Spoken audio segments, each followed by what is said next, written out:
Hello everyone! Alam niyo itong social media, para din itong politika.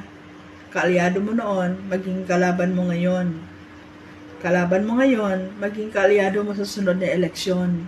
Ganyan din po dito sa SOCMED, lalong-lalo na sa mga fandom. Bilang mga supporters, dito tayo magkakakilala, magkakaroon ng pagkakaibigan. Pero darating ang panahon at magkakaroon ng posibilidad na dito rin tayo mag-aaway, magkawatak-watak, at magkakaroon ng samaan ng loob. Bakit? Kasi magkakaroon tayo ng kanya-kanyang opinion, kanya-kanyang choices. Magkakaroon tayo ng kanya-kanyang paninindigan at paniniwala. Sa mga supporters, ganyan din po. Bilang isang supporters, may tendency din na bashers mo noon, maging supporter mo ngayon, maging bashers mo in the future. Ibig sabihin, walang forever. Diba? Pero tandaan natin na may mga kanya-kanya tayong choices para pumili kung saan tayo magiging masaya at kung sino yung ating susuportaran. Diba? Kung saan ka masaya, go.